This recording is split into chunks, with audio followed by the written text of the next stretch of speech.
கிறிஸ்தேசுக்குள் அன்பை அழைக்கப்பட்ட அன்புக்குரிய சகோதர சகோதரிகளே, மீண்டுமாக நம்முடைய வாழ்நாட்களில் ஒரு நாளை நமக்கு கிருபையாக கூட்டிக் கொடுத்த நம்முடைய பிதாவாகிய தேவனுக்கு நம்முடைய ஆண்டவராகிய இயேசு கிறிஸ்துவின் நாமத்தினாலே நாம் துதிகளையும் ஸ்தோத்திரங்களையும் ஏறெடுத்துக் கொண்டு, நமக்கு நல்லா தெரியும், நாம இந்த ஒரு காலப்பகுதியில குறிப்பா நம்முடைய ஆண்டவராகிய இயேசு கிறிஸ்துவனுடைய வாழ்நாட்கள்ல கடைசியா அவர் மரித்த அந்த ஒரு நாளை ஒட்டின அநேக விஷயங்களை என்ன பண்ணிட்டு இருக்கோம்னு பாத்தீங்கன்னா நம்ம தியானிச்சுட்டு இருக்கோம்.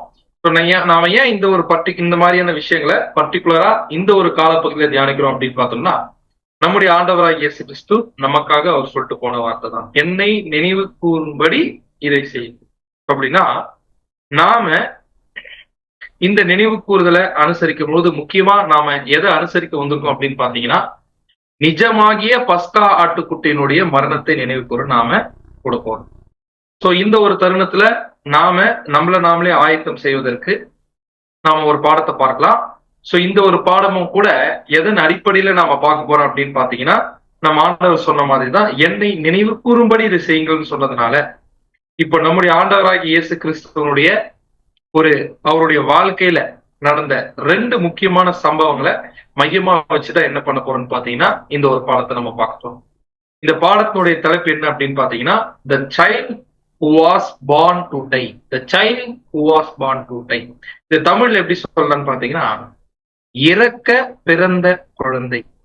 இறக்க பிறந்த குழந்தை அப்படின்ற தலைப்பின் கீழ் நம்ம பாடத்தை பார்க்கணும். சோ ஒரு கேள்வி எழுணும், பிரதர், எல்லா குழந்தையும் பொதுவா இறக்கத்துக்கு தானே பிறக்குது அப்படின்னு ஒரு கேள்வி கூட என்ன பண்ணலான்னு பாத்தீங்கன்னா எழுமலாம். பட் எந்த ஒரு குழந்தையுமே கூட, அல்லது அந்த குழந்தையை பெற்றெடுக்கக்கூடிய பெற்றோர்களோ கூட என்ன எதிர்பார்த்து அந்த ஒரு பிள்ளைய அனுப்ப மாட்டாங்க, பெற்றெடுக்க மாட்டாங்க அப்படின்னு பாத்தீங்கன்னா அதை இறக்கிறதுக்காக. பட் நாம பார்க்கக்கூடிய இந்த ஒரு குழந்தை பிறந்ததனுடைய நோக்கமே என்ன அப்படின்னு பாத்தீங்கன்னா மறிக்கிறதுக்காக தான். ஸோ நான் யாரை பத்தி சொல்றேன்றது நீங்க எளிமையா கண்டுபிடிச்சிருப்பீங்க, வேற யாரும் கிடையாது, நம்முடைய ஆண்டவராகிய இயேசு கிறிஸ்து. ஸோ மறிக்கிறதுக்காக என்ன பண்ணிருக்காருன்னு பாத்தீங்கன்னா, நம்முடைய ஆண்டவராகிய இயேசு கிறிஸ்து இந்த உலகத்துல பிறந்திருக்கார் அப்படின்ற ஒரு விஷயத்த பார்க்கணும். சோ அந்த காரணத்தினால நம்முடைய ஆண்டவராகிய இயேசு கிறிஸ்துடைய வாழ்க்கையில 2 முக்கியமான சம்பவங்கள் தான் நாம என்ன பண்ண போறோம்னு பாத்தீங்கன்னா இன்றைக்கு நம்ம தியானிக்க போறோம். நாம பார்க்கக்கூடிய இந்த 2 முக்கியமான சம்பவங்கள் தான் உலக சரித்திரத்திலேயே 2 முக்கியமான சம்பவம். இது வரைக்கும் உலக சரித்திரத்திலும் சரி, இதுக்கப்புறம் வரப்போகிற உலக சரித்திரத்திலும் சரி, யுகா யுகத்திலும் சரி, இந்த 2 சம்பவங்கள் மட்டும்தான் மிக மிக மிக முக்கியத்துவம் வாய்ந்தவைகள். அது என்ன அப்படின்னு பாத்தீங்கன்னா, ஒண்ணு நம்முடைய ஆண்டவராகிய இயேசு கிறிஸ்துவனுடைய பிறப்பு, மற்றொன்று நம்முடைய ஆண்டவராகிய இயேசு கிறிஸ்துவனுடைய இறப்பு, மரணம். சோ நம்ம என்ன பண்ண போறோம் அப்படின்னு பாத்தீங்கன்னா, இந்த ஒரு பாடத்துல நம்முடைய ஆண்டவராகிய இயேசு கிறிஸ்து இந்த உலகத்திற்கு வந்தபோது, குழந்தையா வந்த பொழுது நடந்த காரியங்களுக்கும், அதே மாதிரி நம்முடைய ஆண்டவராகிய இயேசு கிறிஸ்து இந்த உலகத்தை விட்டு போனார் இல்லையா, அப்ப நடந்த காரியங்களுக்கும் இருக்கக்கூடிய வேற்றுமைகள் என்ன, ஒற்றுமைகள் என்ன. திருப்பி சொல்றேன், நாம் இந்த பாடத்துல என்ன முக்கியமா நம்ம பார்க்க போறோம்னா, நம்முடைய ஆண்டவராகிய இயேசு கிறிஸ்து இந்த உலகத்துக்கு வரும்பொழுது, அவர் குழந்தையா இந்த உலகத்துக்குள்ள பிறக்கும் பொழுது அநேக விஷயங்கள் நடந்திருக்கும்ல, அந்த நடந்த சம்பவங்களுக்கும் நம்முடைய ஆண்டவராகிய இயேசு கிறிஸ்து இந்த உலகத்தை விட்டு போகும்பொழுது அநேக விஷயங்கள் சம்பவங்கள் நடந்திருக்கும்ல, அதற்கும் இருக்கக்கூடிய ஒற்றுமைகள் என்ன, வேற்றுமைகள் என்ன அப்படின்றத என்ன பண்ண போறோம்னா இந்த பாடத்துல நம்ம பார்க்க போறோம். சோ நமக்கு எல்லாருக்குமே நல்லா தெரியும், நம்முடைய ஆண்டவராகிய இயேசு கிறிஸ்து சிலுவையில அவர் தொங்கிட்டு இருக்கும் பொழுது அவர் தியானித்த ஒன் ஆஃப் த முக்கியமான சங்கீதம் எது அப்படின்னு கேட்டோம்னா 22ஆம் சங்கீதம். சோ அந்த 22ஆம் சங்கீதத்தை நம்முடைய ஆண்டவராகிய இயேசு கிறிஸ்து சிலுவையில இருக்கும்போது நிச்சயமா என்ன பண்ணிருக்கணும்னு பாத்தீங்கன்னா தியானிச்சிருக்கணும். அதுலயும் குறிப்பா 9 மற்றும் 10ஆம் வசனங்களை 22ஆம் சங்கீதத்துல நம்ம வாசிக்கும் பொழுது நம்முடைய ஆண்டவராகிய இயேசு கிறிஸ்து நிச்சயமா அவரு எதை குறித்து யோசிச்சிருக்கணும் அப்படின்னு பாத்தீங்கன்னா, அவருடைய பிறப்பை குறித்து யோசிச்சிருக்கணும். அந்த பிறப்பை சூழ்ந்துட்ட அனுபவங்களை குறித்து என்ன பண்ணிருக்கோம்னா அவர் யோசிச்சிருக்கணும். சோ இந்த 9 மற்றும் 10ஆம் வசனங்கள் நம்ம பார்க்கும் பொழுது நமக்கு என்ன ஒரு என்கரேஜ்மெண்ட் கிடைக்குது அப்படின்னு பாத்தீங்கன்னா, நம்முடைய ஆண்டவராகிய இயேசு கிறிஸ்துடைய பிறப்புக்கோ அதை சூழ்ந்திருக்கக்கூடிய சம்பவங்களுக்கோ, அதே சமயத்துல நம்முடைய ஆண்டவராகிய இயேசு கிறிஸ்துடைய மரணத்திற்கும் அதை சூழ்ந்து இருக்கக்கூடிய சம்பவங்களுக்கும் இருக்கக்கூடிய ஒற்றுமைகள் என்ன, வேற்றுமைகள் என்ன அப்படின்ற ஒரு விஷயத்த நம்ம பார்க்கறதுக்கான அவசியம் கூட இந்த 9 மற்றும் 10ஆம் வசனத்தை நம்முடைய ஆண்டவராய் இயேசு கிறிஸ்து சிலுவையில தியானிச்சுதனால நம்ம வசனம் வாசிக்கலாம். 22ஆம் சங்கீதம் 9ஆம் வசனம் மற்றும் 10ஆம் வசனம். சங்கீதம் 22 9ஆம் வசனம் மற்றும் 10ஆம் வசனம். நீரே என்னை கர்ப்பத்திலிருந்து எடுத்தவர், என் தாயின் முளைப்பாலை நான் உண்கையில் என்னை உம்முடைய பேரில் நம்பிக்கையாய் இருக்க பண்ணினீர். கர்ப்பத்திலிருந்து வெளிப்பட்ட போதே உமது சார்பில் விழுந்தேன். நான் என் தாயின் வயிற்றில் இருந்தது முதல் நீர் என் தேவனாய் இருக்கிறீர். நான் என் தாயின் வயிற்றில் இருந்தது முதல் என் தேவனாய் இருக்கிறேன் அப்படின்னா இந்த இடத்துல நிச்சயமா நம்முடைய ஆண்டவராய் இயேசு கிறிஸ்து அவர் மரிக்கும் தருவாயில் எதை குறிச்சு சிந்திச்சிருக்கார் அப்படின்னு பாத்தீங்கன்னா, சிந்திச்சிருக்கிறார்னா அவர் பிறக்கும் பொழுது இருந்த சூழ்நிலைகளை குறிச்சு அந்த இடத்துல சிந்திச்சிருக்கிறார். இப்ப நாம் என்ன பண்ண போறோம் அப்படின்னு பாத்தீங்கன்னா, நம்முடைய ஆண்டவராய் இயேசு கிறிஸ்து அவர் பிறக்கும் பொழுது அங்க இருந்த சூழ்நிலைகளையும் அவர் மரிக்கும் பொழுது அங்க இருந்த சூழ்நிலைகளையும் என்ன பண்ண போறோம் அப்படின்னு பாத்தீங்கன்னா கம்பேர் பண்ணிப்பாங்க. என்ன ஆச்சரியமான விஷயம் அப்படின்னு பாத்தீங்கன்னா, நம்முடைய ஆண்டவராகிய இயேசு கிறிஸ்து பிறக்கும் போது சில சூழ்நிலைகள் நடந்திருக்கும்ல, அந்த சூழ்நிலைகள் மாதிரியே ஒரு சில சூழ்நிலைகள் எங்க எக்ஸாக்டா நடந்திருக்கு அப்படின்னு பாத்தீங்கன்னா அவர் மரிக்கும் போதும். அட் த சேம் டைம் நம்ம ஆண்டவராகிய இயேசு கிறிஸ்து பிறக்கும் போது ஒரு சூழ்நிலைகள் இருந்திருக்கும்ல, அதற்கு நேர் எதிரியா கான்ட்ராஸ்டா சில சூழ்நிலைகளும் நம்முடைய ஆண்டவராகிய இயேசு கிறிஸ்து மரிக்கும்போது என்ன இருக்கு அப்படின்னு பாத்தீங்கன்னா நடந்திருக்கு. ஸோ அதை குறிச்சுதான் என்ன பண்ணலாம்னு பாத்தீங்கன்னா நம்ம பார்க்கலாம். 1 by 1 என்ன பண்ணலாம்னு பாத்தீங்கன்னா, ஸோ ஃபர்ஸ்ட் பாயிண்ட், நம்முடைய ஆண்டவராகிய இயேசு கிறிஸ்து இந்த உலகத்திற்குள் பிறக்கும் பொழுது, இந்த உலகத்திற்குள் அவர் வரும் பொழுது இயற்கைக்கு அப்பாற்பட்ட ஒரு தெய்வீக ஒளி என்னாச்சுன்னு பாத்தீங்கன்னா வீசியது. இயற்கைக்கு அப்பாற்பட்ட தெய்வீக ஒளி என்னாச்சுன்னு பாத்தீங்கன்னா வந்துச்சு. முதல்ல அந்த ஒரு லைட்டை யார் பார்த்தது அப்படின்னு பாத்தீங்கன்னா வயல்வெளியில இருந்த மெய்ப்பர்கள். அந்த வயல்வெளியில இருக்கக்கூடிய மெய்ப்பர்கள் திடீர்னு யோசிச்சு பாருங்க, ஷெப்பர்ட்ஸ் அவங்களுடைய வேலை என்னன்னு பாத்தீங்கன்னா மந்தையை மேய்க்கிறது தான்.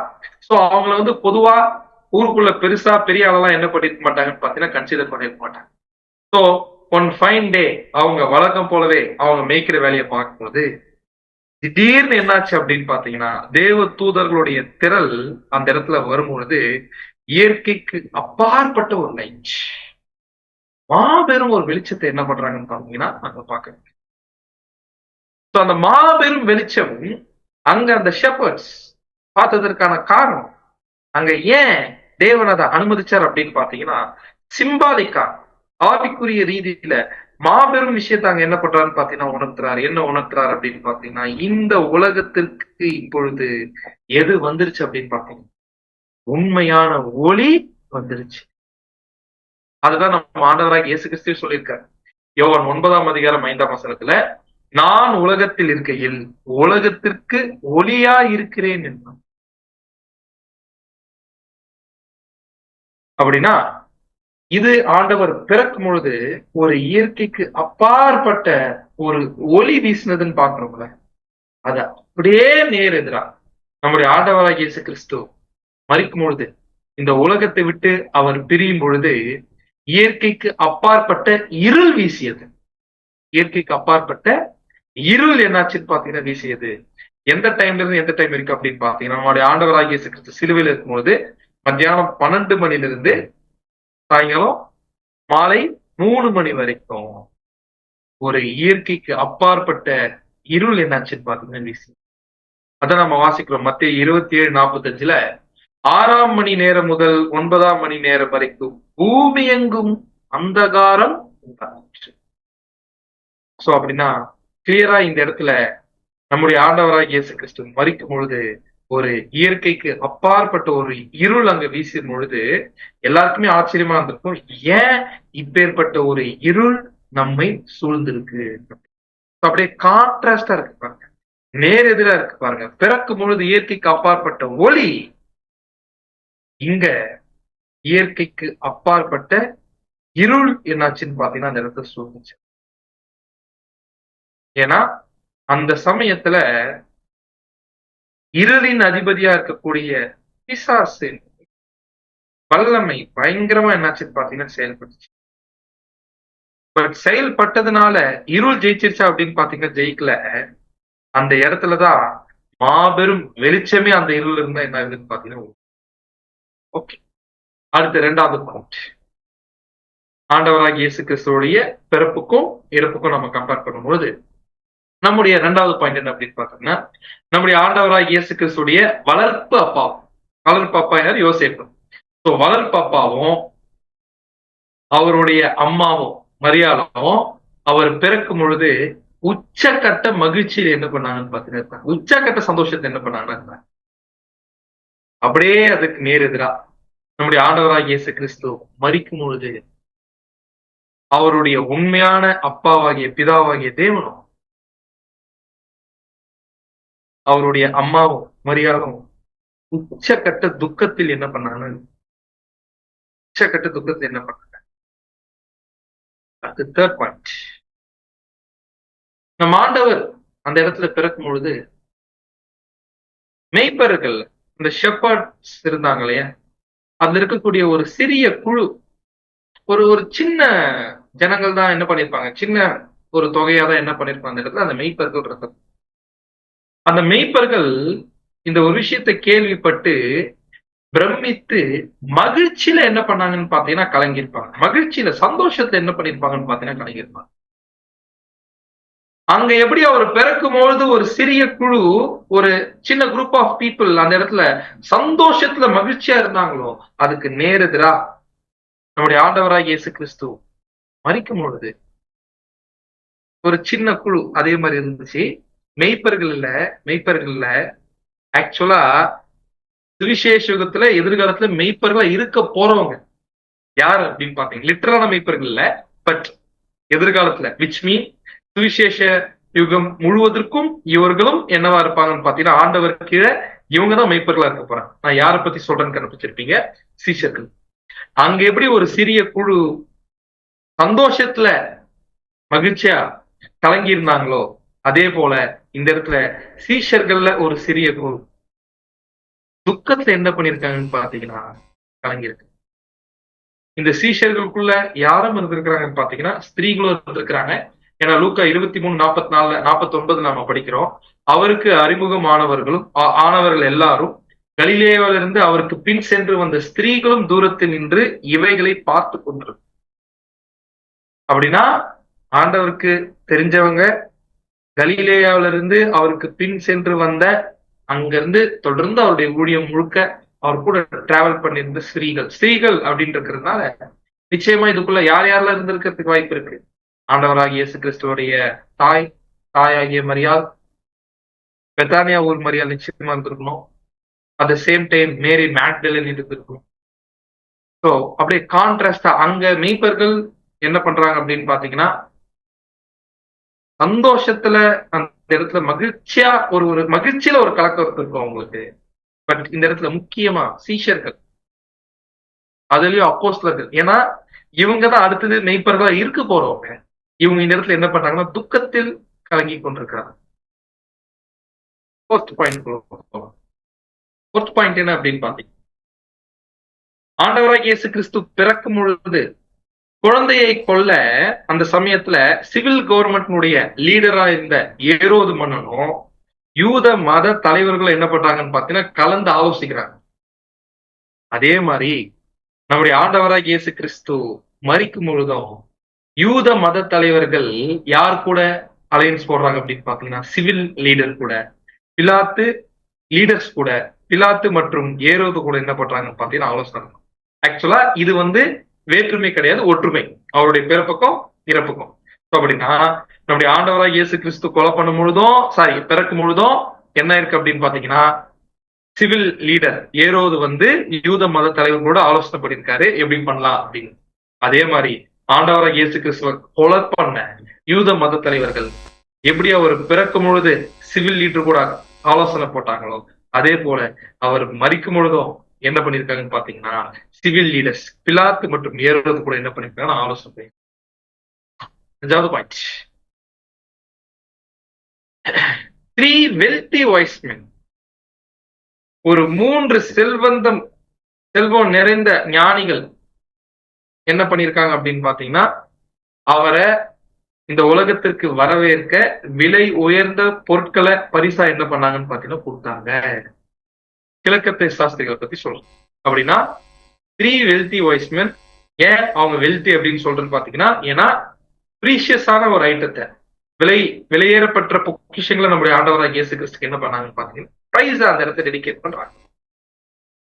அதே மாதிரி நம்முடைய ஆண்டவராக இயேசு கிறிஸ்து மரிக்கும் பொழுதும் 2 பணக்கார ஞானவான்கள் யார் அப்படின்னு பாத்தீங்கன்னா, அரிமேத்தியா ஊரானாகிய யோசேப்பும் நிக்கோதேமோ என்ன பண்றாங்கன்னு பாத்தீங்கன்னா, அவரை அடக்கம் பண்றதுக்காக எக்ஸ்பென்சிவ் கிஃப்ட் என்ன பண்றாங்கன்னு பாத்தீங்கன்னா, உயர்ந்த பொருட்களை, விலை மதிப்பு மிக்க பொருட்களை நம்முடைய ஆண்டவராகிய இயேசு கிறிஸ்துவோடைய அடக்கத்திற்காக என்ன பண்றாங்கன்னு பாத்தீங்கன்னா, இங்க இந்த 2 பேர் என்ன பண்றாங்கன்னு பாத்தீங்கன்னா, அதுல முக்கியமா ஜூவிஷ் என்சைக்ளோபீடியாவும் நிறைய பைபிள் ஸ்காலர்ஸும் நிக்கோதேமோனுடைய முழு பேர் என்னன்னு சொல்றாங்கன்னு பாத்தீங்கன்னா நிக்கோடெமஸ் பென்குரியன் அப்படிங்கிறாங்க. சோ அவரை தல்முத்ல இவரை குறிச்சு பேசும்போது, தல்முத்துங்கிறது ஒண்ணும் கிடையாது, யூத நியாய பிரமாணத்துக்கு ஒரு கமெண்ட்ரி புக் இருந்தா எப்படி இருக்கும், அதுக்கு பேர் தான் தல்முத். சோ அந்த தல்முத்ல இவரை குறித்து என்ன பதிவு செய்யப்பட்டிருக்கு அப்படின்னு பாத்தீங்கன்னா, இவர் ஒரு ஐஸ்வர்யமிக்க மனிதன் என்றும், அதே சமயத்துல இவர் ஒரு ஹோலிமேன், ஒரு பரிசுத்தவானாகவும் என்ன பண்ணியிருக்காரு இவர் இருக்கிறாரு என்ன பண்ணியிருக்காங்கன்னு பாத்தீங்கன்னா மென்ஷன் பண்ணியிருக்கிறாங்க. ஆக்சுவலா இந்த இடத்துல நிக்கோதேமோ பத்தி யோவானும் அவருடைய சுவிசேஷத்துல என்ன பண்ணிருக்காரு பார்த்தா ரெக்கார்ட் பண்ணிருக்காரு. அப்படின்னா கிளியரா 5th பாயிண்ட்ல நம்ம என்ன பாக்குறோம்னா, ஆண்டவராக இயேசு கிறிஸ்து பிறக்கும் போதும் பணக்கார ஞானிகள், கிழக்கத்திய சாஸ்திரிகள் ஒரு உச்சகட்ட மதிப்புமிக்க பொருட்களை என்ன பண்ணிருக்காங்கன்னு பாத்தீங்கன்னா கிஃப்டா பரிசா கொடுத்திருக்காங்க. அதே போல அவர் மரிக்கும் பொழுதும் 2 ஞானிகள், பணக்கார ஞானிகள் அவருடைய பரியலுக்காக எக்ஸ்பென்சிவ் கிஃப்ட் என்ன பண்ணிருக்காங்க பாத்தீங்கன்னா. அடுத்து 6th பாயிண்ட் வந்துடும். 6th பாயிண்ட்ல என்ன பாக்குறோம் அப்படின்னு பாத்தீங்கன்னா, அடுத்ததாக நம்ம ஆண்டவராக இயேசு கிறிஸ்து பிறக்கும் பொழுது இருந்த ஒரு சூழல் எப்படி இருந்திருக்குன்னு பாத்தீங்கன்னா, அவர் பிறக்கும் பொழுது அவர் பிறந்த இடம் ஒரு ஒரு ஒரு ஒதுக்குப்புறமான இடம் அப்படின்னு நம்ம சொல்லலாம். எப்படி அப்படின்னு பாத்தீங்கன்னா, தொழுவத்துல. ஏன்னா நமக்கு நல்லா தெரியும், லூக்கா 2ஆம் அதிகாரம் 7ஆம் வசனத்துல நம்ம வாசிக்கிறோம், and she gave birth to her firstborn. அதாவது மரியாள் முதற் பேரான குமாரனை என்ன பண்றாங்க, பெற்றெடுக்கிறாங்க. and she wrapped him in cloths and laid him in a manger. மேங்கர்ன்றது தமிழ்ல முன்னணி இருக்கும்னு நினைக்கிறேன் நான். மேங்கர் அப்படின்னா அது எங்க இருக்கக்கூடிய ஒரு விஷயம் அப்படின்னு பாத்தீங்கன்னா, மாட்டு தொழுவத்துல, மாடுகள் ஆடுகள்லாம் கட்டுவாங்க பாத்தீங்கன்னா, அந்த தொழுவத்துல இருக்கக்கூடிய ஒரு விஷயம் தான் முன்னணி. இந்த இடத்துல ஏன் இந்த இடத்துல இப்பேற்பட்ட நிலைமையில நம்ம ஆண்டவராக இயேசு கிறிஸ்து பிறக்க வேண்டிய சூழ்நிலை ஏற்பட்டிருக்கு அப்படின்னு பாத்தீங்கன்னா, அந்த சமயத்துல தேசிய மக்கள் தொகை கணக்கெடுப்பு நடந்த காரணத்தினால எந்த இடத்துலயுமே அவங்களுக்கு என்ன கிடைக்கலன்னு பாத்தீங்கன்னா ரூம்ஸ் கிடைக்கல, போய் தங்குறது. அதனால நம்ம ஆண்டவராகிய இயேசு கிறிஸ்து இப்பேற்பட்ட இடத்துல பிறக்க வேண்டிய சூழ்நிலை இருந்துட்ட காரணத்தினால நிச்சயமா அந்த சூழல் எப்படி இருந்திருக்கும்னு பாத்தீங்கன்னா, it should be a quiet place, ஒரு ஒதுக்குப்புறமான ஒரு அமைதியான சூழல்ல யார் பிறந்திருக்காங்க, நம்ம ஆண்டவராகிய இயேசு. ஆனா அவருடைய மரணம் இப்படி அமைதியான சூழல்ல இருந்திருக்கான்னு பாத்தீங்கன்னா இல்ல, அப்படியே அதுக்கு கான்ட்ராஸ்டா நேர் எதிரா அவருடைய மரணம் பஸ்கா நேரத்துல நிகழ்ந்த காரணத்தினால பஸ்கா நேரத்துல கொல்கத்தாவுல சத்தம் மற்றும் கொந்தளிப்பான சூழல் என்ன இருக்குன்னு பாத்தீங்கன்னா. அடுத்து 7th நம்ம பார்த்தோம்னா,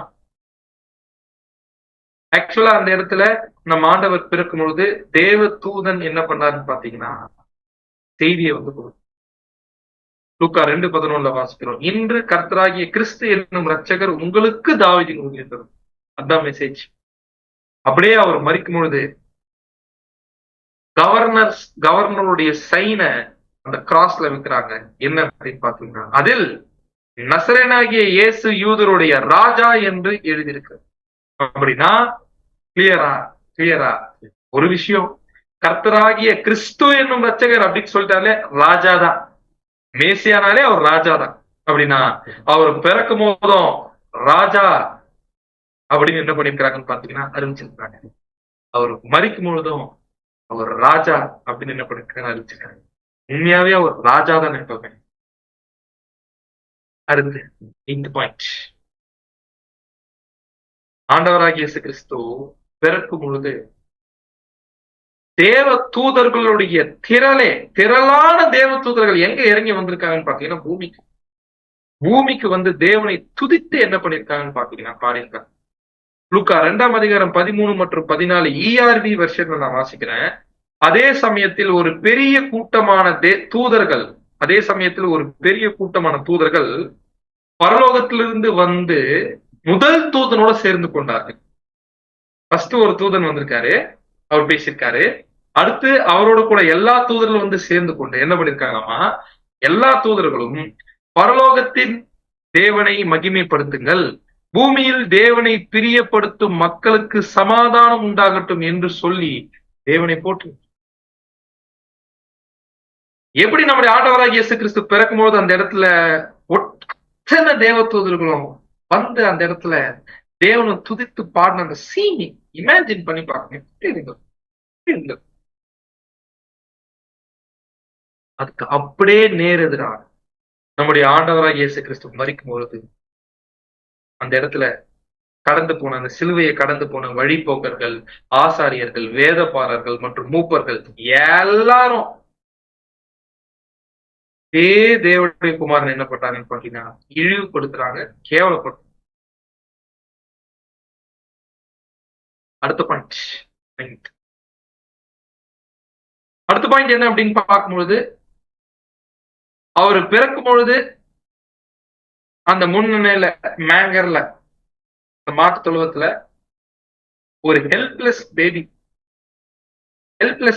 என்ன அப்படின்னு பாத்தீங்கன்னா அந்த குழந்தையினால எதுவுமே செஞ்சுக்க முடியாது. வேற யாருன்னா தான் எதுனா என்ன பண்ணணும் அந்த குழந்தைக்கு செய்யணும். ஏன்னா ஒரு பிறந்த குழந்தைக்கு தன்னால எல்லாத்தையும் என்ன பண்ண முடியாதுன்னு பாத்தீங்கன்னா செஞ்சுக்க முடியாது. ஆனா அன்னைக்கு ஆண்டவர் பிறக்கும் பொழுதும் சென்டர் ஆஃப் அட்டென்ஷன் யார் தான் அப்படின்னு பாத்தீங்கன்னா நம்முடைய ஆண்டவராகிய இயேசு கிறிஸ்து. எப்படி அவர் பிறக்கும் பொழுது ஒரு ஹெல்ப்லெஸ் பேபா பிறந்தாரோ அதே மாதிரி நம்முடைய ஆண்டவராகிய இயேசு கிறிஸ்து சிலுவையில அறையப்படும் போதும் ஒரு ஹெல்ப்லெஸ் மேனா மரிக்கிறார். யாருடைய உதவியுமே பெற முடியாத ஒரு மனிதனாக என்ன பண்றாரோ நம்முடைய ஆண்டவராகிய இயேசு கிறிஸ்து. நெக்ஸ்ட் பாயிண்ட், நம்முடைய ஆண்டவராகிய இயேசு கிறிஸ்து இந்த உலகத்துக்கு வரும்பொழுது நேக்கடா தான் வந்திருப்பார். குழந்தையா பிறக்கும் போது நிர்வாணமா தான் என்ன பண்ணிருப்பாருன்னு பாத்தீங்கன்னா பிறந்திருப்பாரு. அதை குறிச்சு நம்ம படிக்கும்போது படிக்கலாம். லூக்கா 2ஆம் அதிகாரம் 7ஆம் வசனம் வாசிங்க. லூக்கா 2ஆம் அதிகாரம் 7ஆம் வசனம். அவள் தன் முதற்பேறான குமாரனை பெற்று சத்திரத்திலே அவர்களுக்கு இடம் இல்லாதிருந்தபடியினால் பிள்ளையை துணிகளில் சுற்றி முன்னணையிலே கிடத்தினாள். அன்பா துணிகள்ல என்ன பண்ணிருக்காங்க, சுற்றி இருக்கிறாங்க. அப்படின்னா கிளியரா நமக்கு என்ன புரியுதுன்னு பாத்தீங்கன்னா, நம்ம ஆண்டவராகிய எல்லா குழந்தைகளும் பிறக்கிற மாதிரி துணியை எல்லாமே என்ன பண்ணிருக்கிறாங்க வெளியே வந்து. எப்படி நிர்வாணமா இந்த உலகத்துக்கு வந்தாரோ அதே போல நம்முடைய ஆண்டவராகிய இயேசு கிறிஸ்து அவர் மரிக்கும் பொழுதும் ரொம்ப கொடூரமா என்ன பண்ணிருக்காங்க அப்படின்னு பாத்தீங்கன்னா அவருடைய துணிகளை எல்லாம் என்ன பண்ணிருக்காங்கன்னா ரிமூவ் பண்ணிருக்காங்க. அதுதான் நாம் என்ன பண்றோம் அப்படின்னு பாத்தீங்கன்னா 22ஆம் சங்கீதம் 18ஆம் வசனத்துல வாசிக்கிறோம், அவர்கள் என் உடைகளின் மேல் சீட்டு போட்டார்கள் நம்ம பார்ப்போம். சோ சிலுவை மரணத்துல ஒரு மோசமான காரியம் என்ன அப்படின்னு பாத்தீங்கன்னா ஏற்கனவே அது ஒரு ப்ரூட்டல் டெத், ஒரு கொடூரமான தண்டனை. அந்த கொடூரமான தண்டனையில எதையும் சேர்த்து பண்ணுவாங்கன்னு பாத்தீங்கன்னா ஒரு மனுஷனை எவ்வளவு உச்சக்கட்ட கேவலத்துக்கு அவமானத்துக்கு கொண்டு போக முடியுமோ அவ்வளவு அவமானத்துக்கு நம்ம ஆண்டவர் என்ன பண்ணிருக்காங்கன்னா கொண்டு போகும்.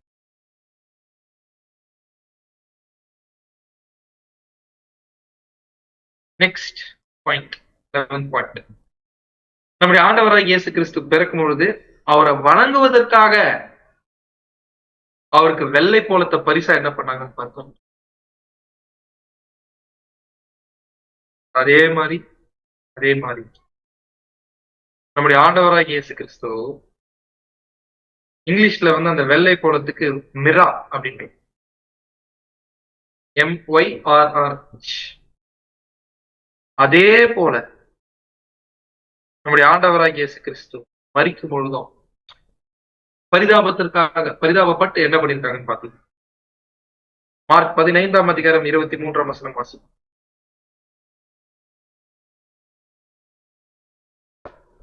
மார்க் 15ஆம் அதிகாரம் 23ஆம் வசனம்.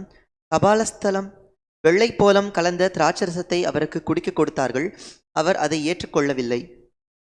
எதை கலந்து? வெள்ளை போலத்தை கலந்த திராட்சை ரசத்தை என்ன பண்ணிருக்காங்கன்னு பார்த்தா, அது என்ன பண்ணும் அப்படின்னு பாத்தீங்கன்னா, அந்த வலிய குறைப்பதற்காக கொஞ்சம் உணர்ச்சிகள் என்ன பண்ணா கட் பண்ணும்.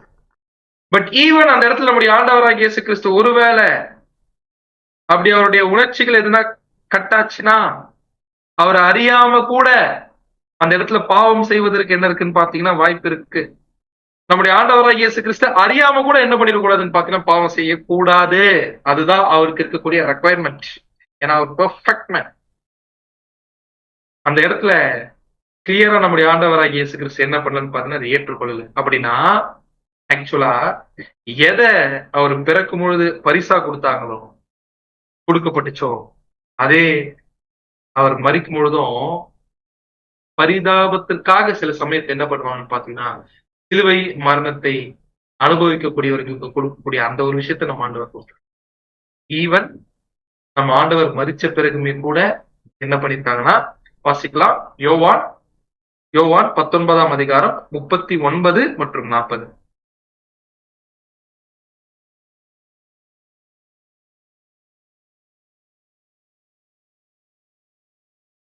யோவான் 19ஆம் அதிகாரம் வசனங்கள் 39 மற்றும் 40.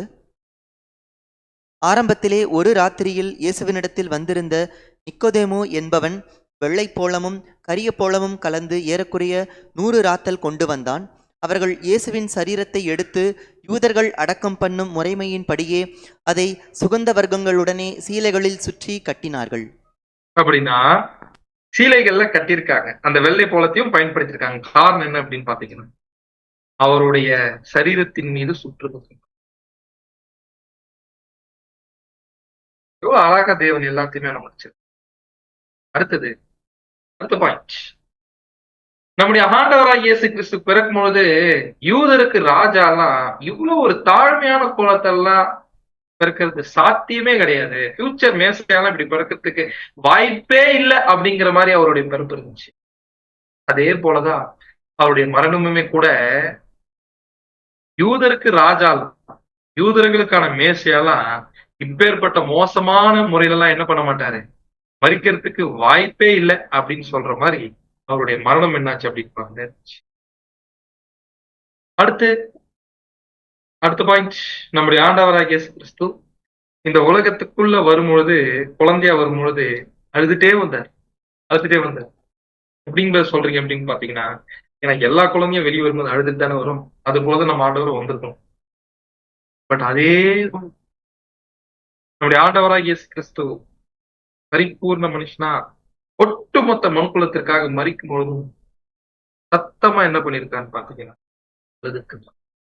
Jesus cried out with a loud voice. கதறி ஆண்டவர் அழுதிருக்கிறாங்க. ஏன் அழுதிருக்கிறார் அப்படின்னு பாத்தீங்கன்னா அப்பா அவர்கிட்ட பேசல.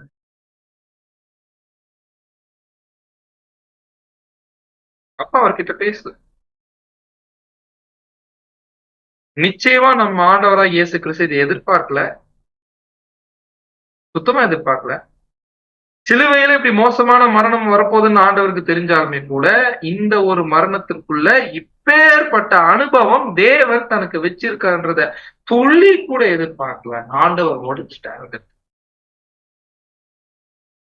எப்படி அவர் பிறக்கும் பொழுது அழுதுட்டே வந்தாரோ அதே மாதிரி ஆண்டவர் மரிக்கும் பொழுதும் அழுதுட்டே தான் போகும். நம் ஆண்டவராகிய இயேசு கிறிஸ்து அவருடைய பிறப்பை பத்தி சொல்லும் பொழுது அவர் எப்படி புகழப்பட்டிருக்கார் அப்படின்னு பாத்தீங்கன்னா வேதத்துல God's gift to the world, இந்த உலகத்திற்காக தேவன் கொடுத்த பரிசு வாசிக்கலாம். 2 கொரிந்தியர் 9ஆம் அதிகாரம் 15ஆம் வசனம்.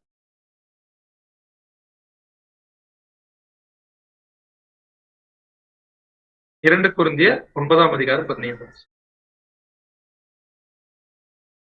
2 கொரிந்தியர் 9ஆம் அதிகாரம் 15ஆம் வசனம். தேவன் அருளிய சொல்லி முடியாத ஈவுக்காக அவருக்கு ஸ்தோத்திரம். அப்படின்னா தேவன் அருளிய சொல்லி முடியாத ஈவுக்காய், அன்ஸ்பீக்கபிள் கிஃப்ட் நமக்காக கொடுத்தது யாருன்னா ஆண்டவராகிய இயேசு கிறிஸ்து. இப்பேற்பட்ட ஒரு கிஃப்ட் இந்த உலகத்துக்குள்ள பிரவேசிச்சு, பட் அந்த கிஃப்டா நிறைய பேர் பார்க்கல அவர் இருக்கும்போது. அதனால அவர் மரிக்கும் பொழுது அவர் எப்படி பார்க்கப்பட்டார்னா அப்படியே ஆப்போசிட்டா தேவனால் கைவிடப்பட்டவர் என்று என்ன பண்ணப்படுறாருன்னு பார்த்தீங்கன்னா குற்றம் சாட்டப்படுறாரு. அப்படியே ஆப்போசிட். அடுத்த பாயிண்ட், நம்ம ஆண்டவராகிய இயேசு கிறிஸ்து பிறந்ததுக்கு அப்புறமா என்ன பண்றாங்கன்னு பாத்தீங்கன்னா அவரை தேவாலயத்துல என்ன பண்றாங்கன்னு பாத்தீங்கன்னா கொண்டு போய் டெடிகேட் பண்றாங்க. ஏன்னா முதற் பலன்களை தேவனுக்கு என்று என்ன பண்ணணும்னு பார்த்தீங்கன்னா டெடிகேட் பண்ணோம். அதே மாதிரி அவருடைய மரணத்துல என்னாச்சுன்னு பாத்தீங்கன்னா தேவன் அந்த தேவாலயத்தையே கைவிட்டுட்டாரு.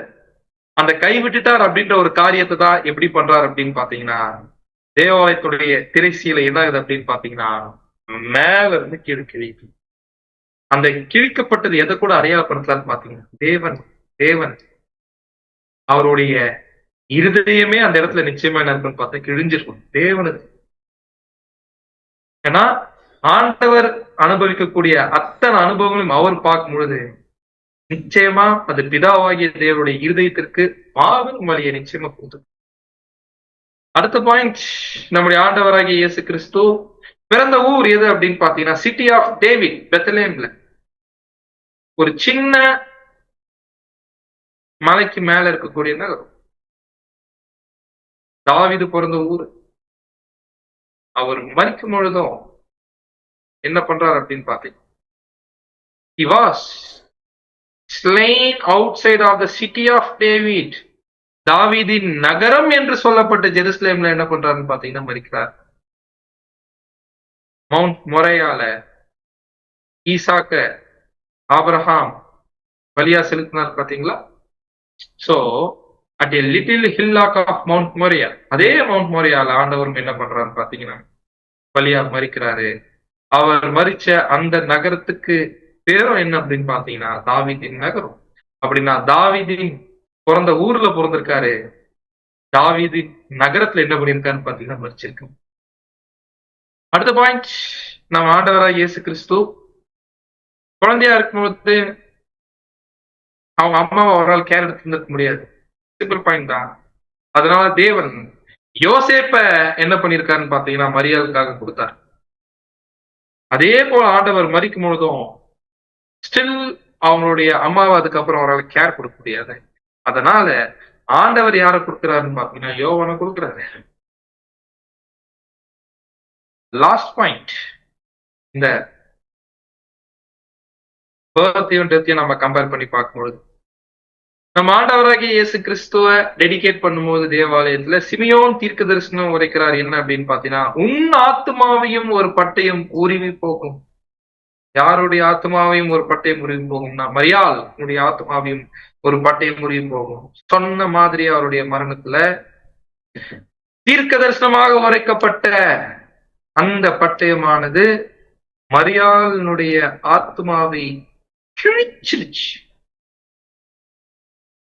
இப்பேற்பட்ட பாவமற்ற மகன், யூதர்களுடைய உண்மையான மேசியா, உலகத்திற்கே ஜீவனை கொடுக்கக்கூடியவர், உலகத்தின் ஒளி இடத்துல கேவலப்படுத்தி போயோ ஒரு தேர்ட் ரேட் கிரிமினல் மறிக்கிற மாதிரி என்ன பண்ணிருக்காங்க பாத்தீங்கன்னா சிறுவிழாத்தில். அதை பார்க்கும் பொழுது மரியாளுடைய இந்த பலிக்கு அளவே ஒரு கத்தி எப்படி கிழிச்சிருக்குமோ ஒரு இருதயத்தை, அந்த மாதிரி மரியாளுடைய இருதயம் அந்த இடத்துக்கு. அன்புக்குரிய சகோதர சகோதரிகளே, நம் ஆண்டவராகிய இயேசு கிறிஸ்துவனுடைய இந்த பிறப்பு மற்றும் அவருடைய மரணத்தை சுற்றி நடந்த இந்த அனுபவங்களை பார்க்கும் பொழுது நாம் இதுல இருந்து என்ன கற்றுக்கொள்ளலாம்? ஃபர்ஸ்ட் ஒரு பாயிண்ட் என்ன கத்துக்கலாம்? ஃபர்ஸ்ட் பாயிண்ட் அப்படின்னு பாத்தீங்கன்னா, தேவனுடைய திட்டம் அன்யூஷுவலா இருக்கு, அன்பிரெடிக்டபிளா இருக்கு. அதாவது தேவனுடைய பிளான யோசிக்கவே முடியல, அதை நிதானிக்கவே முடியல, ப்ரெடிக்ட் பண்ணவே முடியல. அதே மாதிரிதான் நம்முடைய அழைப்பும் அன்யூஷுவல் தான், இயல்புக்கு அப்பாற்பட்டதா தான் நம்முடைய அழைப்பும் இருக்குது. இந்த அழைப்பை உலகத்தாரால என்ன பண்ண முடியாதுன்னு பாத்தீங்கன்னா பார்க்க முடியாது. ஏன்னா 1 கொரிந்தியர்ல படிக்கிற மாதிரி உலகத்தாருடைய பார்வையில் நாம் ஒன்றும் தெரியும் கிடையாது. நாம கூட ஆண்டவராகிய இயேசு கிறிஸ்து போலதான் பிறக்கிறோம். எப்படி? அந்த இடத்துல மரியாள் அபூர்ண மனுஷி பரிபூரண வித்த சுமக்கிற மாதிரி நம்ம பழைய மனுஷன் இந்த இடத்துல மரியாதை அடையாளப்படுத்துறாங்க. இப்பொழுது நாம எதை சுமர்ந்து கொண்டிருக்கிறோம் அப்படின்னு பார்த்தோம், பெர்ஃபெக்டான புது சிருஷ்டி சிந்தையை நமக்குள்ள சொல்லுங்க. அங்க எப்படி நம்ம ஆண்டவனுடைய மரணத்தை யாராலையும் புரிந்து கொள்ள முடியலையோ, அதே போல நம்முடைய இந்த பலியின் ஜீவியத்தையும் இறுதியா இந்த பலியின் ஜீவியம் முடிக்கும் போது நம்முடைய மரணத்தையும் யாராலும் என்ன பண்ண முடியாதுன்னு பாத்தீங்கன்னா உணர்ந்து கொள்ள முடியாது, புரிந்து கொள்ள முடியாது. அதுதான் 82ஆம் சங்கீதம் 7ஆம் வசனத்துல வாசிக்கிறோம். ஆனாலும் நீங்கள் மனுஷரை போல செத்து லோக பிரபுக்களில் ஒருவனை போல விழுந்து போவீர்கள். மற்ற மனிதர்கள் விழுந்து போற மாதிரி தான், மற்ற மனுஷன் செத்து போற மாதிரி, சாதாரண மனுஷனுக்கு வர மாதிரியான அனுபவங்களும் அவனுக்கு வரக்கூடிய மரணமும் போலதான் நம்முடைய மரணமும் இருக்கும். நம்முடைய வாழ்க்கையும் மற்றவங்களுக்கு இருக்கும். ஏன்னா நம்முடைய வாழ்க்கையை யாராலுமே என்ன பண்ண முடியாதுன்னு பாத்தீங்கன்னா. செகண்ட் பாயிண்ட், இந்த 2 விஷயத்தையும் அவருடைய பர்த் அண்ட் டெத் நம்ம பார்க்கும் பொழுது என்ன தெரிஞ்சுக்கணும்னு பாத்தீங்கன்னா, லவ் ஆஃப் ஜீசஸ். ஆண்டவர் நம்மதும் மொத்த உலகத்தின் மீது வச்சுட்ட உச்சகத்துல என்ன சொல்லியிருக்கார் ஜான் 10:11, நானே நல்ல மேய்ப்பன், நல்ல மேய்ப்பன் ஆடுகளுக்காக தன் ஜீவனை கொடுக்கிறான்னு சொன்னார்ல யோவான்ல, சொன்ன மாதிரி செத்தே போயிட்டான், செத்தே போயிட்டான்.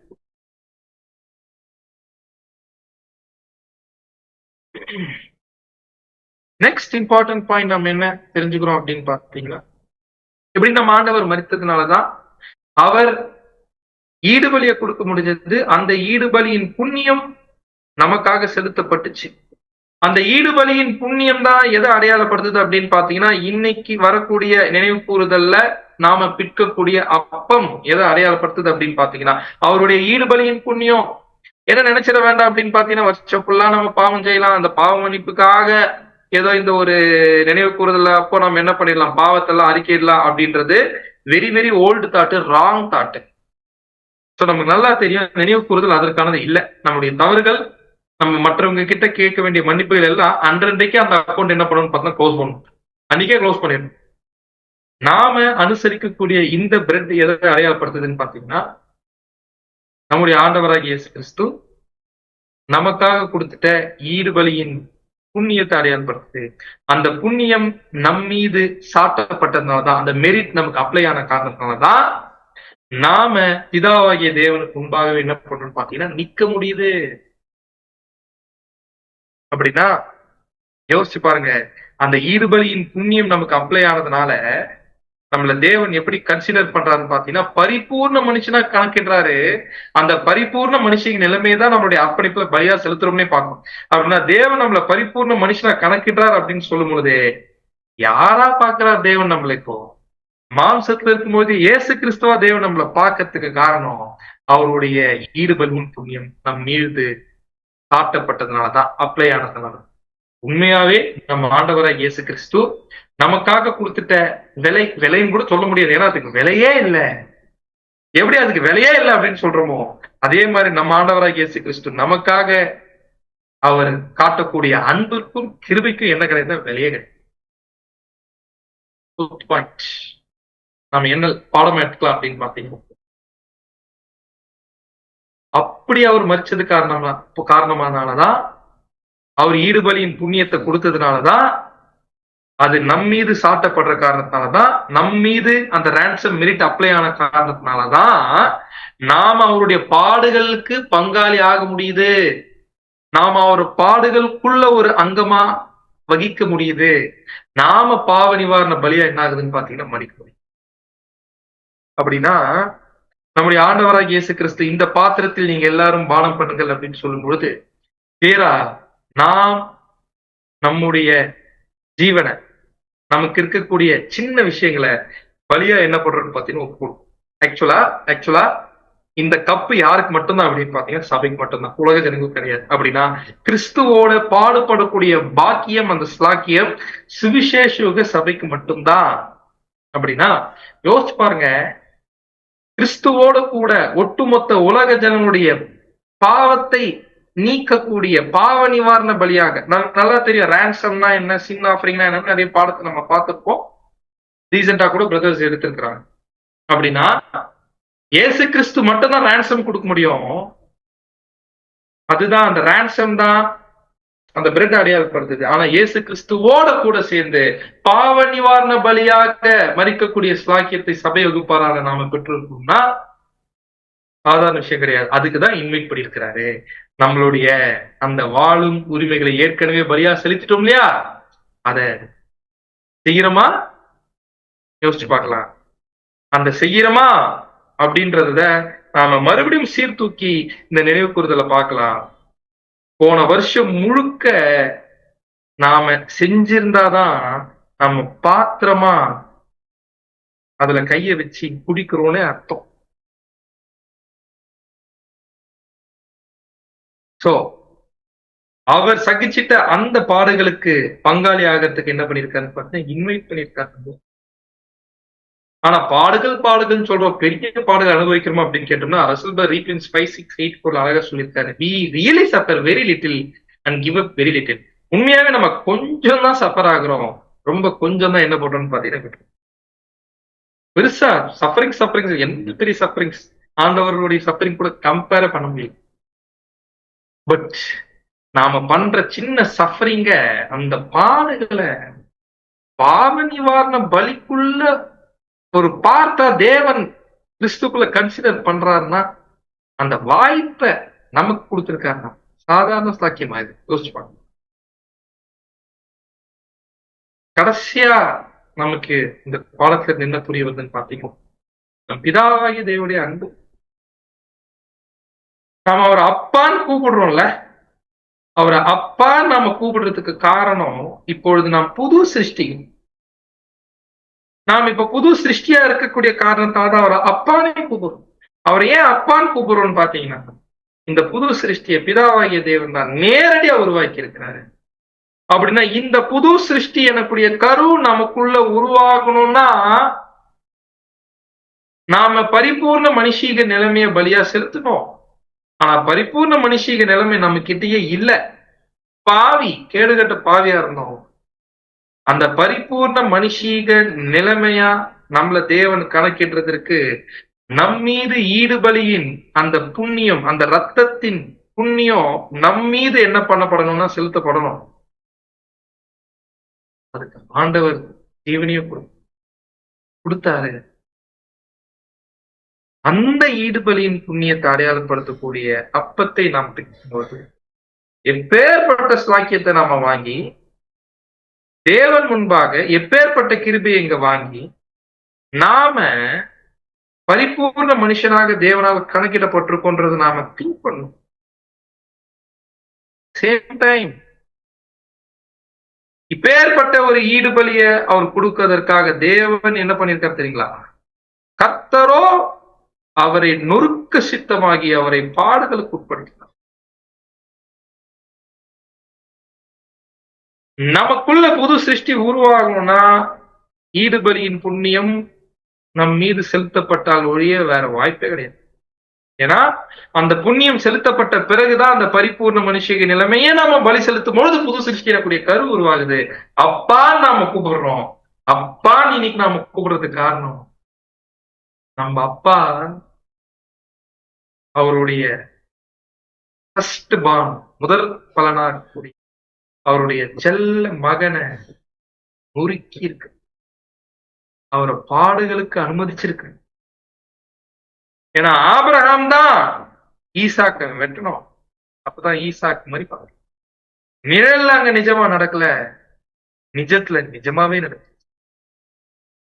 ஆண்டவர் மரிச்சதற்கு காரணம் பிதாவாகிய ஆபிரகாம் அங்க எப்படி வெட்டினாரோ, ஒருவேளை தூதன் தடுக்கலாம் வெட்டியிருப்பாங்க. இங்க யாரும் தடுக்கல, பிதாவாகிய தேவன் வெட்டிட்டாங்க. எப்படி? ஒரு பையன் கிட்ட பேசு,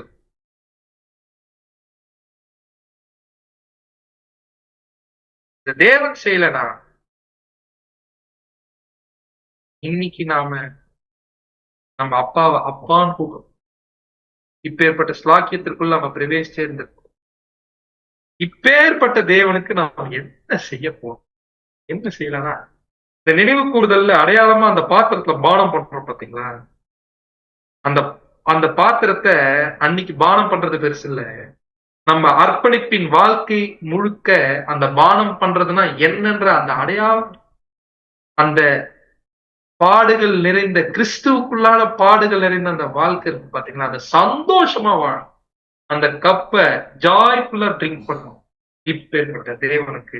அதான் நம்ம வாசிக்கும் 116 சங்கீதம் 12-15 வரைக்கும் வாசிக்கும் போது, கர்த்தர் எனக்கு செய்த எல்லா உபகாரங்களுக்காகவும் அவருக்கு எண்ணத்தை செலுத்துவேன்.